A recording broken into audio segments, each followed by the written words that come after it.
Aujourd'hui, nous allons faire voyager notre entreprise avec Christophe Rousseau, qui est un spécialiste en leadership. Parce que le leadership, c'est quand même important pour un entrepreneur et un futur chef d'entreprise. Donc, bienvenue dans le podcast Fais voyager ton entreprise.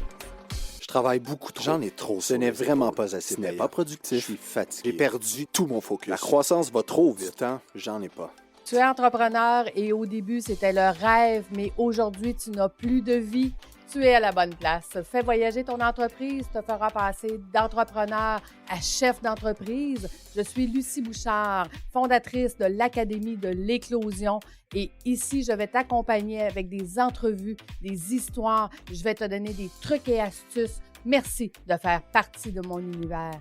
Je suis toujours au Je suis travail. fatigué. Je ne m'amuse Je plus. n'ai plus de Je vie. ne suis plus dans ma zone de génie. Et c'est parti! Merci Lucie, je suis content d'être là. Excellent. Je m'en allais dire bonjour Christophe, comment vas-tu? Oui, bonjour. Oui.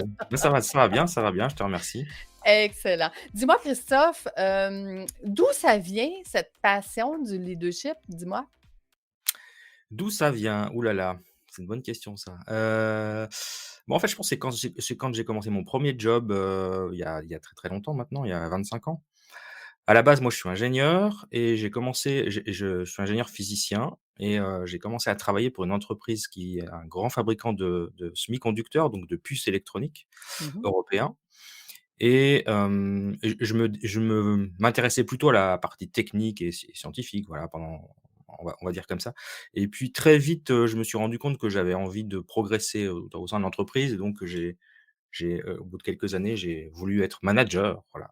J'ai OK. évolué et puis Mhm, c'est là que j'ai découvert, le management parce que c'est pas quelque chose que j'ai appris à l'école. Moi, j'ai plutôt appris, vraiment les sciences dures, quoi. mhm. Et puis l'entreprise pour laquelle je travaille, qui était une entreprise internationale, m'a financé des cours pour apprendre le management et puis m'a proposé de travailler, voilà, sur mon leadership tout au long de ces années. Puis j'ai développé ça, je trouvais ça excellent parce que ça m'a appris à développer, mes compétences, professionnelles, mais aussi ça m'a appris beaucoup dans ma vie privée, en fait. Ben oui, tout à fait. Parce que le leadership, c'est l'être humain en tant que tel. Mais est-ce que tu as trouvé ça difficile d'adapter justement cette nouvelle posture? Parce qu'un manager versus un ingénieur, là, ils font pas le même travail. Ouais, alors c'était pas évident. Alors c'est vrai que, et je trouvais que c'était intelligent la façon dont ils l'ont fait dans cette entreprise, c'est qu'ils proposaient des postes de management dans la spécialité technique. Donc Hmm, si tu veux, c'était mon expertise technique qui d'abord était utile dans mon poste de manager, puis petit à petit, on apprend à manager au fil des années, puis après mhm. on peut manager n'importe qui, n'importe quoi, enfin j'exagère à peine. À partir du moment où on a bien appris et bien expérimenté, puis moi j'ai eu la chance de le faire, à l'international parce que je suis français, mais j'ai travaillé aux États-Unis, au Canada, OK. oui, au Canada un petit peu. Non, quand Donc même. ouais, ouais, Faites un saut chez nous. exactement, un petit saut à Ottawa. Et du coup, je me suis appuyé d'abord sur mes compétences techniques qui m'ont permis de peut-être de démarrer le management et le leadership. Puis après, avec l'expérience, j'ai été capable de le faire dans des milieux différents puisque maintenant je le fais en milieu hospitalier, donc il n'a vraiment rien à voir avec le semi-conducteur. Et qu'est-ce qui est différent dans le management, justement, là, du côté technique versus que là, t'es moins technique, mais tu es plus manager, si je comprends bien? Ouais, j'aime bien les 2 en fait. Moi, j'ai toujours travaillé, alors j'ai eu cette chance, enfin cette chance, je me suis toujours arrangé pour avoir des postes Mmh. où, je faisais un management dans des environnements techniques. Même dans l'hôpital, je travaille sur, les dispositifs médicaux, donc c'est techniquement assez compliqué. Il y a des régulations, il y a des normes qu'il faut suivre. Donc moi, j'aime bien pouvoir utiliser mon côté ingénieur quand même, toujours. OK. J'aurais pas pu faire que du management pur sans qu'il y ait de la technique derrière, en fait. J'aime bien avoir les 2. Ben oui, ben, en fait, c'est un avantage parce que, je veux dire, tes compétences et le fait que tu es capable de manager une équipe avec ces compétences-là, que tu peux accompagner, c'est un avantage pour ton employeur. Alors quand il y a besoin, parce qu'après il y a des emplois où on a besoin juste de faire du ma on moi je à l'hôpital, il y a beaucoup de gens, de personnes, de managers qui viennent d'horizons très diverses. Moi j'utilise pas forcément les compétences, de la microélectronique pour, tous les jours, hein, Mmh. ça c'est clair. Mmh. Et donc on a des gens qui viennent des chemins de fer, on a des gens qui viennent de la banque, de l'assurance, qui viennent prendre des postes de direction, de leadership à l'hôpital parce on a besoin parce que l'hôpital, c'est pas un endroit où, tu vois, c'est plein de médecins et de professeurs, c'est pas les plus grands managers de la terre. C'est pas Mmh. on leur apprend pas ça beaucoup non plus à l'école. Donc on a besoin de ce mélange justement pour créer, cette sorte de management un peu 2.0. Donc c'est un avantage, oui, oui, c'est un avantage certain, mais c'est vrai que, quand on est très technique et scientifique, c'est pas toujours évident parce qu'on n'a pas appris l'humain. On n'a pas appris ce que c'est qu'un humain.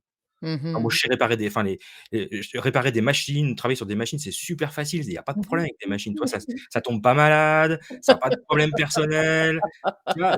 C'est facile. Les programmes informatiques, ça tombe si, ça a des virus quand même, Ah, quand même! mais c'est très important, tu vois? Mais donc apprendre à gérer l'humain, c'est quand même un univers très différent. Donc Absolument. ça, j'ai dû l'apprendre. J'ai dû l'apprendre et c'était pas quelque chose qui était facile pour moi à la base. Ça, c'est vrai. Puis qu'est-ce qui a changé dans le management depuis, ce nombre d'années où est-ce que tu as étudié là, pour développer cette compétence-là? Qu'est-ce que tu dis? C'est quoi le plus gros changement là, entre, v'là 20 ans et maintenant?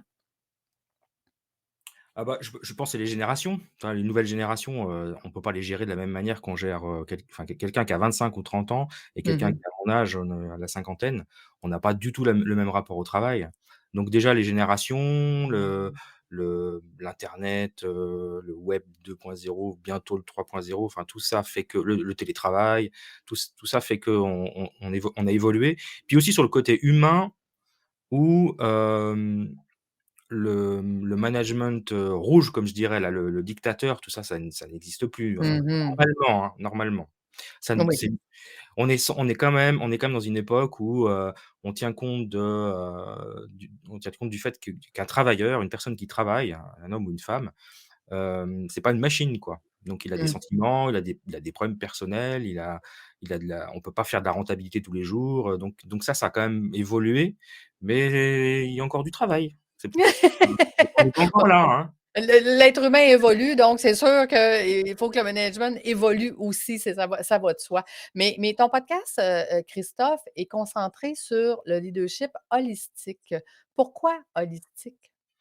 Alors, c'est parti d'une idée. En fait, pendant 10 ans, j'ai fait du coaching en excellence opérationnelle, leadership très, voilà, lean management, donc très professionnel et Mmh. technique.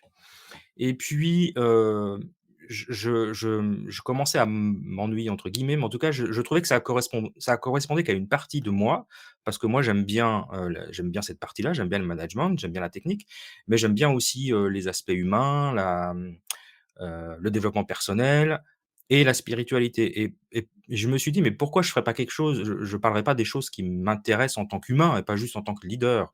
Et donc le Mmh. côté holistique, c'est de prendre en compte la globalité d'une personne, donc pas juste ses compétences techniques, mais ses compétences humaines, ses compétences de communication, sa personne et puis le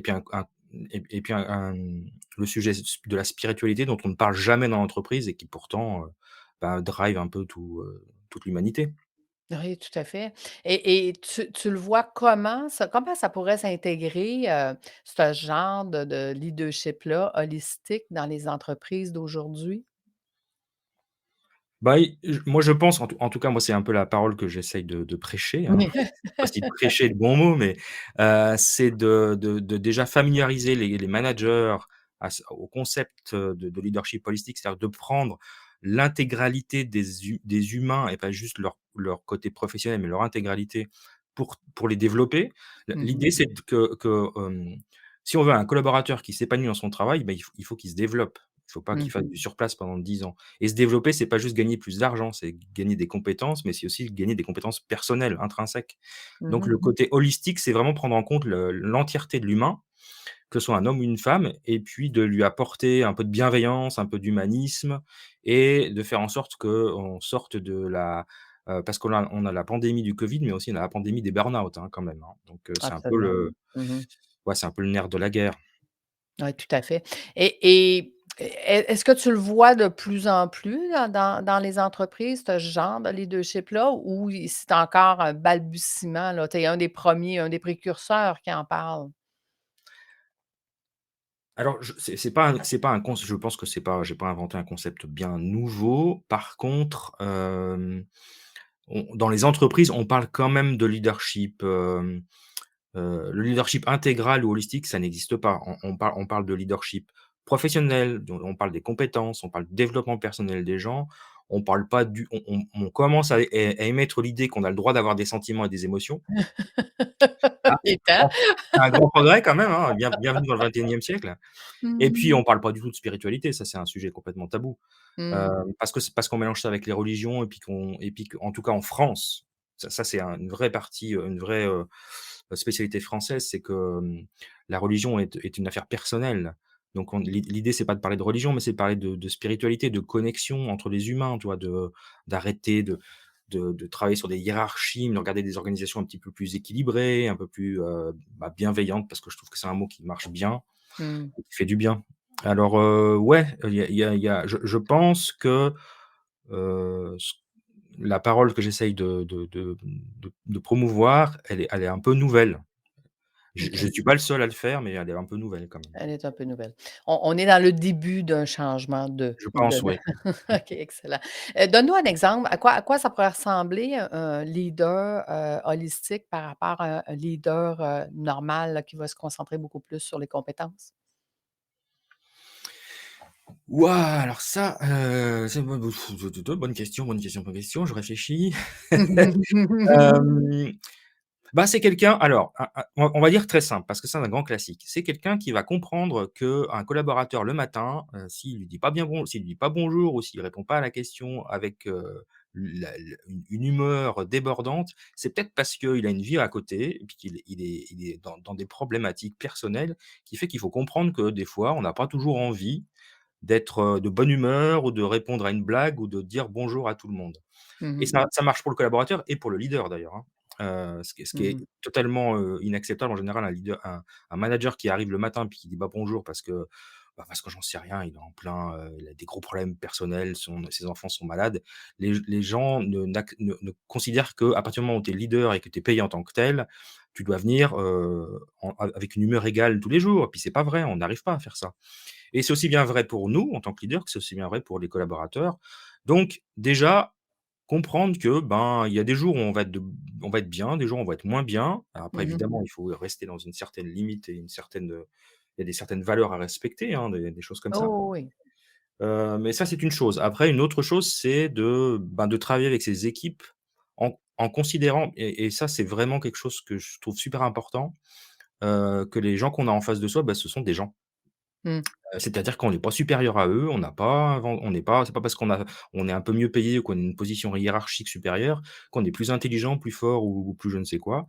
Donc les considérer comme des gens tout à fait, à la même hauteur, les respecter, le montrer qu'on les respecte, leur parler normalement, leur expliquer les choses, être très transparent sur ce qui se passe et voilà, ça fait partie de ce qu'on appelle la fameuse règle d'or, hein. Tu traites les autres comme tu aimerais qu'on te traite. Ben, voilà, ça c'est vraiment la base du leader holistique, c'est ça. Puis après, c'est quelqu'un qui a envie d'apprendre, qui se développe et qui développe ses collaborateurs. Moi, mon propos, j'ai toujours 2 objectifs. C'est faire réussir mes organisations en tant qu'organisation, c'est-à-dire atteindre des objectifs. Mmh. Mais ça suffit pas. C'est faire réussir mes collaborateurs, les faire se développer. Mmh. Voilà et ça, c'est quelque chose qui est pas alors qui existe, hein, dans certaines entreprises, mais qui est de loin pas fait dans toutes les entreprises. Ah, excellent. Écoute, moi, je fais toujours le comparatif dans mes formations. J'explique à mes entrepreneurs qui veulent devenir chefs d'entreprise. Mais le travail aujourd'hui, c'est un peu comme une maison où est-ce qu'on est tous en colocation, où est-ce que tout le monde a une force. Et cette force-là, ben, ça en prend un qui aime faire la vaisselle, puis ça en prend un qui aime passer la balayeuse. Donc, dans l'entreprise, c'est la même chose. Mais comment veux-tu te comporter avec tes colocs? Tu veux être heureux, tu veux que tout le monde fasse sa tâche, puis tu veux collaborer, puis tu vas avoir du fun. C'est la même chose. L'entreprise, c'est pas si différent de si on était en coloc pendant 8 heures par jour, tous les jours, là, au final. Qu'est-ce que tu en penses? Oui, exactement. Mais la difficulté, en fait, c'est que certaines personnes ne se comportent pas de cette manière-là parce qu'ils ont peur de perdre leur travail où en général, c'est assez fantasmé d'ailleurs, hein, parce que même actuellement, je travaille dans un hôpital public, c'est pour dire, donc la peur de perdre son travail, elle devrait pas exister, hein.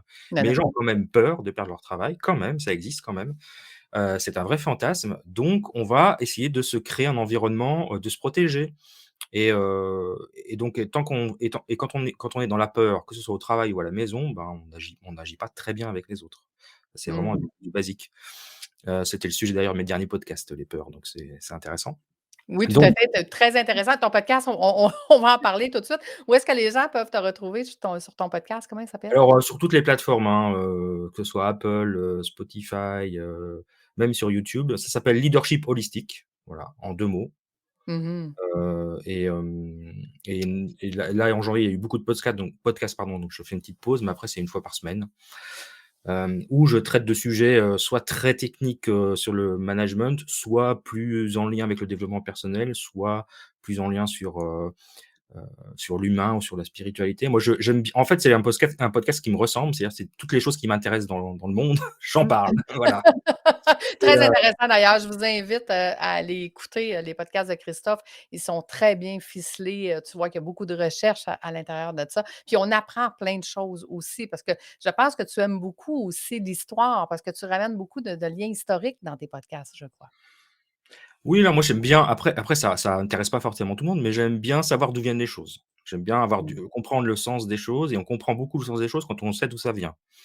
Après j'essaye de pas toujours être trop ennuyeux, mais c'est vrai que des fois il y a beaucoup d'informations, mais l'idée c'est de transmettre, les choses, d'où elles viennent, ce que moi j'en comprends et puis comment moi je les ai expérimentées. Parce que l'idée c'est de parler aussi des choses que j'expérimente, que je Mmh. vis aussi bien dans mon travail que dans ma vie personnelle. Parce qu'en général, on se rend compte que les sujets que je traite, ils servent aussi bien au travail qu'à la maison. Ouais, tout à fait. Ça, c'est la grande leçon du management que j'ai découvert il y a 20 ans maintenant.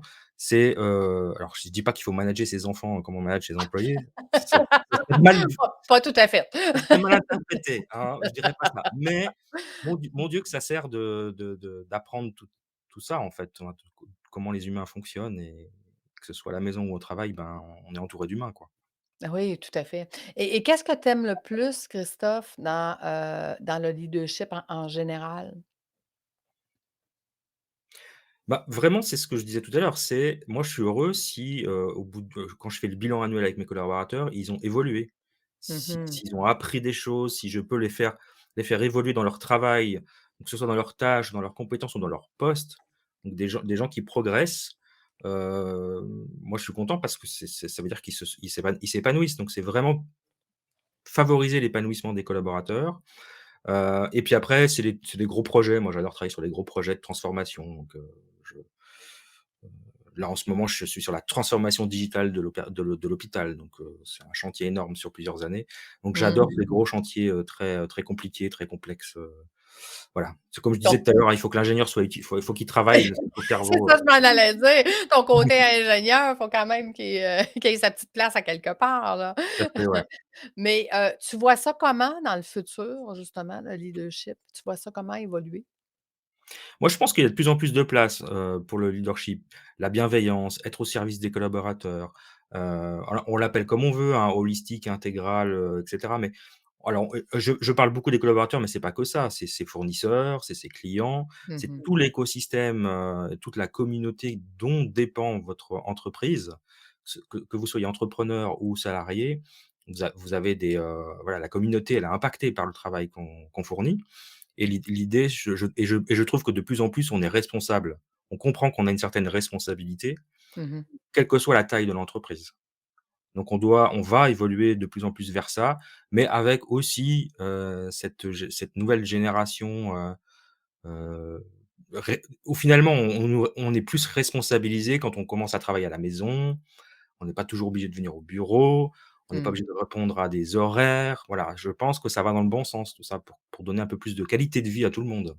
Oui, tout à fait, parce que je veux dire, il y en a beaucoup qui disent à cause du COVID, mais il y a beaucoup de choses qui sont bonnes grâce au COVID. Justement, les gens qui ont repris, une certaine liberté, de leur vie et du fait qu'ils travaillent à la maison puis qu'ils peuvent, autogérer leur horaire. Tu sais, combien d'entrepreneurs disaient: «C'est impossible que les gens viennent pas travailler à mon usine».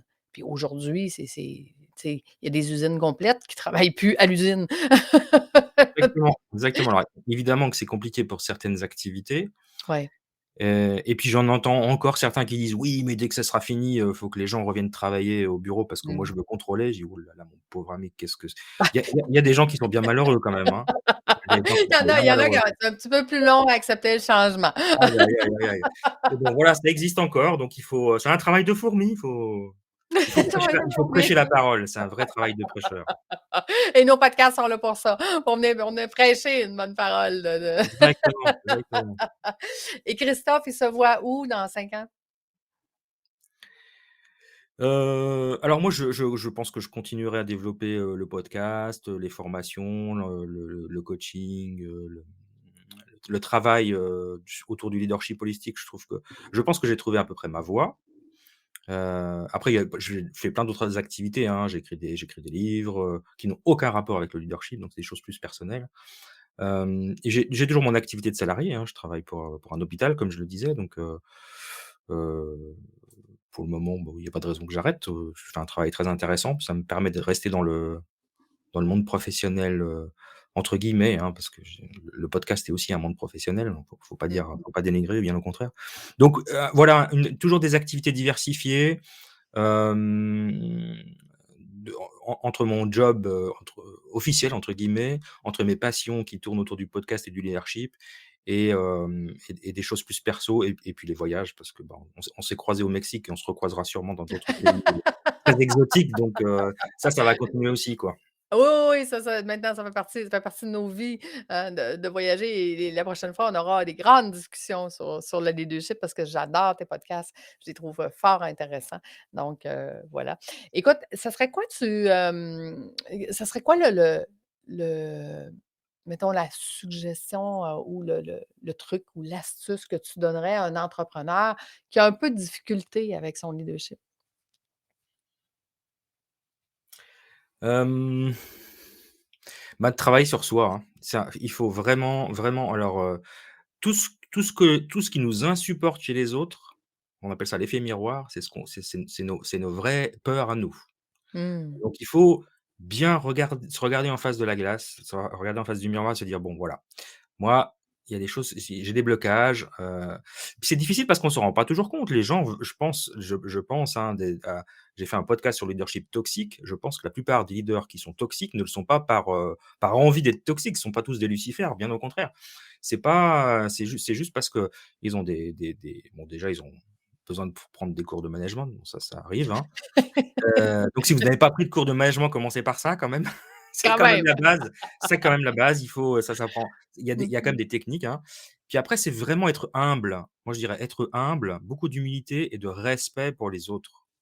Mmh. Vraiment, la règle d'or, s'il y a bien un truc à moi, je pourrais résumer toute ma vie à ça. C'est, règle d'or, traite les autres comme tu veux qu'on te traite et améliore-toi tous les jours. Essaye de faire toujours un peu mieux chaque jour et pas de révolution, les petits pas, hein, la méthode des petits pas. Et écoute, ça doit être pour ça qu'on s'entend si bien parce que je dis toujours à mes entrepreneurs: 15 minutes par jour pour travailler sur ton entreprise. Ça suffit! C'est tout ce que tu as besoin pour changer. Exactement, exactement, la méthode des petits pas et Tout à l'effet fait. cumulé, hein, ça, c'est vraiment génial, quoi. Et ça, on le fait sur l'entreprise, mais on le fait sur soi. Un manager, il doit vraiment bosser sur soi. Ouais. On n'est jamais parfait, le chemin est très long, on arrive jamais à la perfection, mais si on fait mieux que la veille, Mmh. ben, c'est déjà pas mal. Et voilà. Bah, écoutez, sur ces grands mots, un grand merci Christophe, Bah, c'était merci à une toi. superbe entrevue. Donc, écoutez, merci à vous, les auditeurs de nous avoir écoutés et nous, on se donne rendez-vous la semaine prochaine. Encore merci Christophe et je souhaite une belle journée à tout le monde. À bientôt. Merci, à bientôt. Au revoir. Au revoir.